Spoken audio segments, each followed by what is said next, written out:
and welcome back to another Grow to Cycle tutorial video. This evening I'm just going to take you through a few of the reasons why I'm doing this experiment. What's the point? I mean, why go through all the effort? And in a follow-up video on Sunday, hopefully I'll give you guys a list of really good reasons why basically any excuse you might have not to give it a shot really aren't that significant. You know, I truly believe that each and every one of us can give it a crack, no matter what circumstances, where you live, how much space you got, whatever. I'm sure you can all at least give it a shot and try growing something at home. So, why am I doing this? Well, number one is because I believe we live in a throwaway society.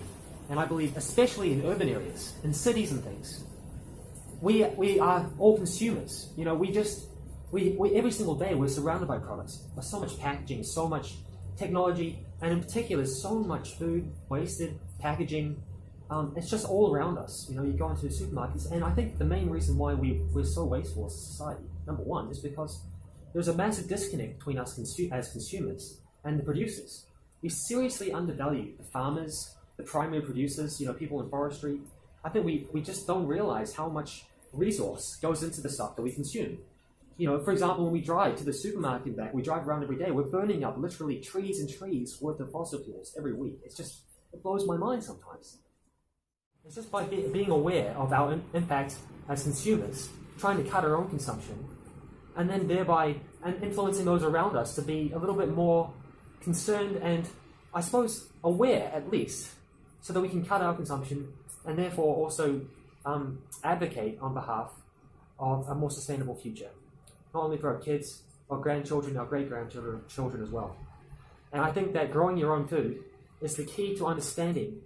You know, as consumers, we live in a throwaway society because we don't understand how much goes into the things which we own.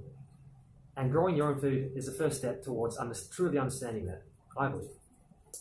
Also, that ties into the reuse and recycling, because I like the idea of reusing our plastic containers and things and not just throwing them into landfill or even recycling them.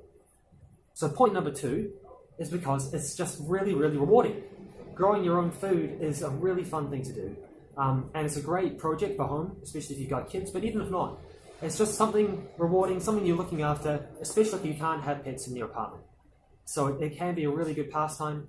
And this, I just tell you that it's sublime. Nothing more rewarding than looking after something, watering it every day, and then after 5 months you finally see that bloom open, or that fruit, that tomato starts to grow into fruition and you can harvest it. It's just really, really rewarding. And then, of course, number three is because it's, as a teacher, but also just as a scientist, as an engineering PhD, I'm really fascinated by the way things work.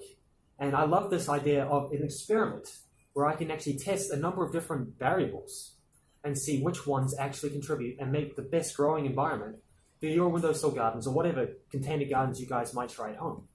So, of course, some of the things which I'm really keen to see is having no airflow. You know, putting it in a mini greenhouse without air holes, is that going to cause issues with mold? In which case, you may actually be better off having an open container, even though you might have to water it a bit more. You know, maybe the issue is that if it doesn't dry out, then the roots won't be able to grow properly, or you can get waterlogged roots which can rot. Who knows? I'm really curious to see, and I'm also curious to see how this influences on the beetroot weight at the end of 80 days. Yeah, and it's just a matter of curiosity. Really interesting science experiment. So anyway, hopefully this has given you guys an insight into why. Why am I doing this? What's the point? And I'll catch you guys later. Catch you on Sunday. Stay smiling.